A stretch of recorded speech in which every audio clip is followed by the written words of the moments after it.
বিএনপির একজন নেতা বলছে যে মিরপুর সন্ত্রাসী ছিনতাই রাজ্যমহল হয়েছে। তো এই কথা তাদের মুখে মানায় না, কারণ তারাই বলতেছে তাদের নেতা কর্মী তারা সামলাইতে পারতেছে না। সাদা দুর্নীতি, অন্যায়, অফিসার, প্রতিষ্ঠান, বাস স্ট্যান্ড, এমনকি কবরস্থান পর্যন্ত তাদের কর্মীরা কিন্তু ছাড়ে নাই। তা দখল করছে, সেখান থেকে সাদা টাকা উদ্ধার করছে, যেভাবে করছে ছিনতাই গ্রুপ সাদা উদ্ধার।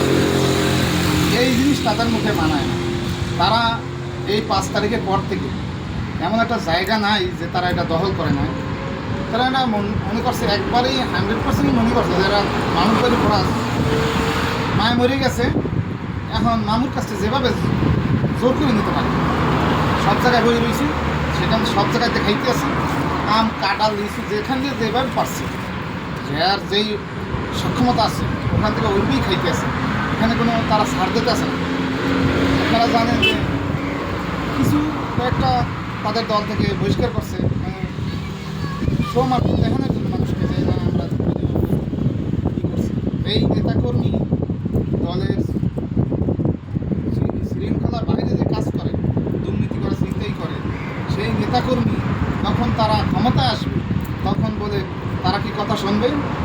শুনবে না, কখনই শুনবে না। কারণ এখন তাদের দলীয় লোক মাত্র। আর যখন নির্বাচনে হইল তখন 18 কোটি সবের প্রতিনিধিত্ব করবে। 18 কোটি প্রতিনিধিত্ব করলে সেখানে কিন্তু ওই নিয়ন্ত্রণ হারাই যাবে। সেখানে দলীয় ব্যানারে সব কিছুই তারা করবো। তারা লাইসেন্স পাইছে অলরেডি। যেমন এখন এই যে মেয়র এশরাক, তিনি বলতেছে যে সবাব পড়াইলে পড়া, নাহলে নিজেই আমি সবাব করে নিতাম।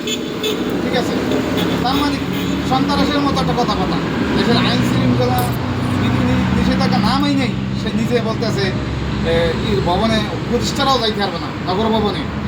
এটা কি তার বাপদাদার সম্পত্তি? এটা ব্যক্তি সম্পত্তি। এখানে কোনো একজন উপদেষ্টা যাইতে পারবে না কেন? উপদেষ্টা তো এখন দায়িত্ব অল বাংলাদেশে যাইতে পারবো, কারণ এরা দেশের পরিচালনা করতেছে। এখন তারা তো এখন এক জায়গায় না, সর্ব জায়গায় তারা যাইতে পারবে তাদের কাজের জন্য, দেখার জন্য, দেশের মানুষের পাশে দাঁড়ানোর জন্য। এদের কর্ম, এদের কাজ, এটা দেওয়া হয়েছে তাদের। কেন এই কথা হলো? এই জন্য তারা এখন যদি ক্ষমতায় যায়, এরা কী করবো?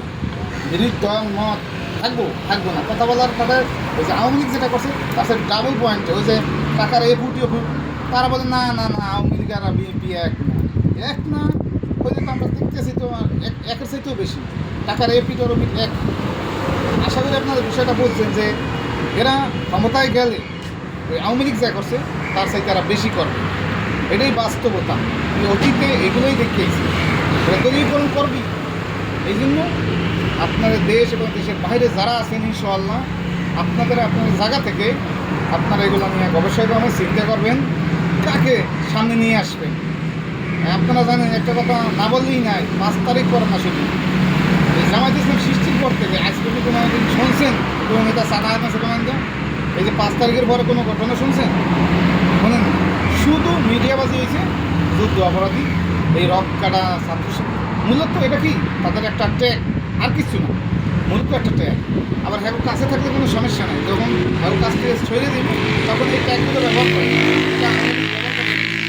সেখানে নিজেও ব্যবহার করছে 16টা বছর এই আওয়ামী লীগের নিজে সেখানে নিজেই এই ট্যাগগুলো লাগাইছে আর লাগাই এইগুলো করছে, কিন্তু লাস্ট পর্যন্ত থাকতে পারে না, খাওয়া সম্ভব হয় না, আল্লাহ রাখে না। তো এখন যারা ট্যাগ লাগাইতেছে বা এখন যারা এই ইসলামবন্ধু নেতাদের পিছনে লাগতেছে, ছাত্র শিবিরের বিরুদ্ধে লাগতেছে, তারাও একদিন অটোমেটিকলি বিরক্ত হয়ে যাইবে ইনশাআল্লাহ।